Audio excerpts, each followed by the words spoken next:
In this video, I'm going to show you how to root an Android phone.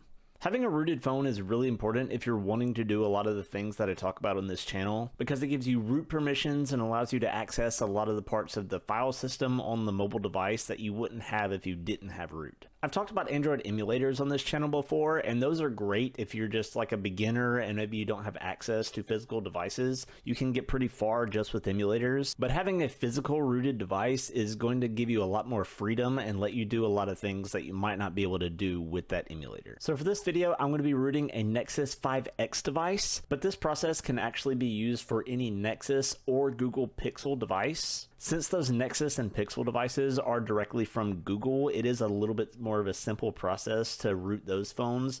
Maybe in the future, I'll make another video about rooting a Samsung or some other kind of device, but for this video, I'm going to specifically cover how to root a Nexus or a Pixel device.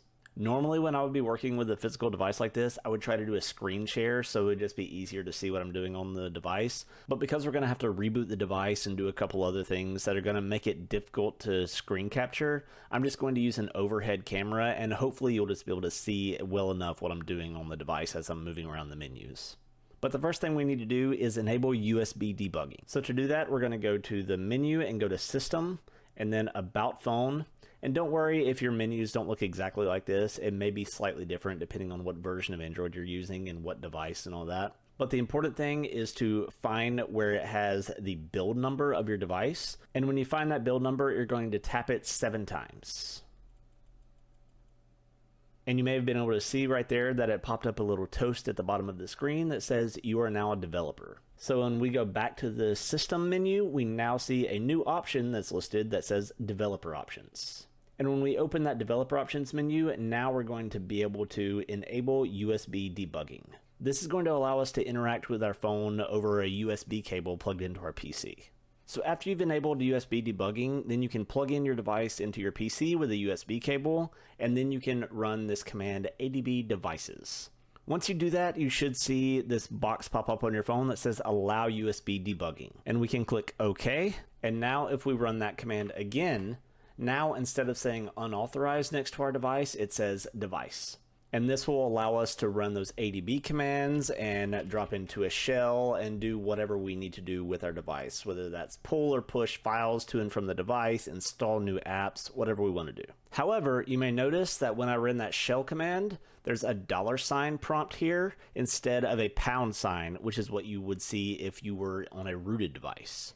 And if I try to run su not found. Su stands for super user, and that allows us to run those root level commands that we don't have permission to run right now. And if we were to move to the data directory and try to run an ls, permission denied. And that's because our device isn't rooted, so we don't have permission to view those files in the data directory. And if you've seen some of my other videos, you know that there have been several things that I've done, like preparing certificates for Burp Suite proxying or installing Frida or different kinds of things that do require that root permission. So if you don't have a rooted device, you can't do any of those things. So the first thing we need to root our device is the factory image for our device. So Google provides a super helpful page where you can download the factory image for pretty much any Nexus or Pixel device.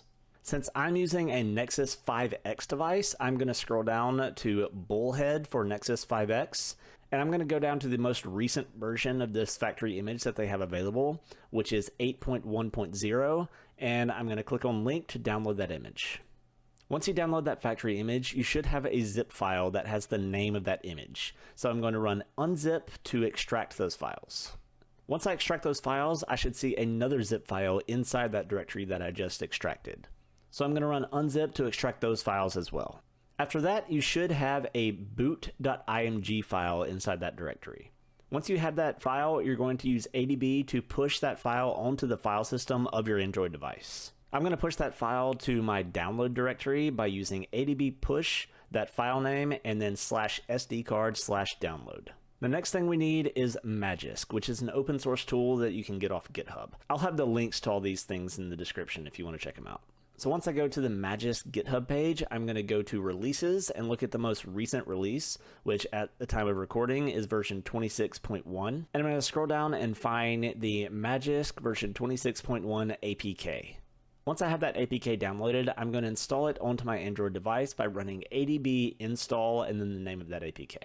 Once we have that Magisk app installed and we have that boot image downloaded onto our device, we're going to go back to our mobile device and we're going to run that Magisk app. Once you open that app, you should see this page that has that install button at the top right corner. Click on install, then you should see this page, and then you can click next. Then you should see select and patch a file. We're going to click that. And then in our downloads folder on our local device, we should see that boot.image file that we just moved to our device. I'm going to select that device and then click Let's Go. That should just take about a minute or so, and then it should say at the bottom, output file is written to, and then it will have a path to a file that starts with Magisk patched. And if we go back to our terminal and run that adb shell command, we can go to the download directory and run ls, and then we can see that Magisk patched file that just got created.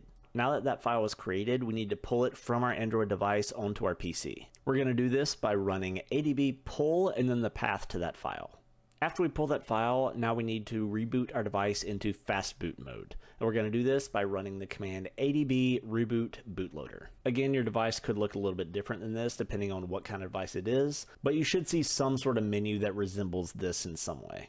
Now you can see at the bottom that my device is already unlocked, but if the bootloader of your device is still locked, you will need to run another command that will unlock it. And that command is going to be fastboot flashing unlock. I got an error when I ran that because mine is already unlocked, but if yours wasn't unlocked, that should unlock it. Once your bootloader is unlocked, then we're going to run fastboot flash boot and then that Magisk patched file that we just created a few minutes ago. After that process completes, then you can just start up your device normally. So again, let's try dropping into an adb shell, and you'll see that again we have this $ prompt, which means we are not root.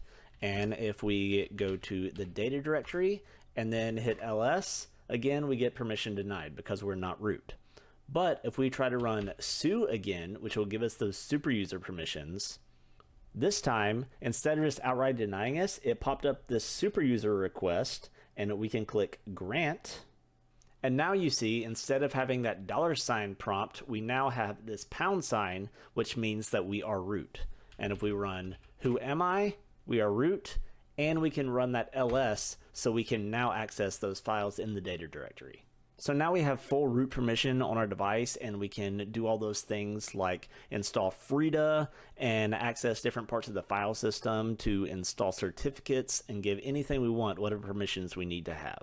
But like I said at the beginning, if you're just a beginner and you don't have a bunch of extra phones lying around, then an emulator is fine. You can do a lot of things with an emulator and get a lot of good practice that way. But if you are actually trying to have a career in this and wanting to test a bunch of different apps and do maybe bug bounty hunting or anything like that, a physical device can be very important to give you that full coverage and being able to see everything you need to see. And for your testing purposes, I would recommend getting a Nexus or a Pixel device that is directly from Google, just because that makes it a bit easier to do things like this because they have that support directly from Google, as opposed to phones from like Samsung and other manufacturers.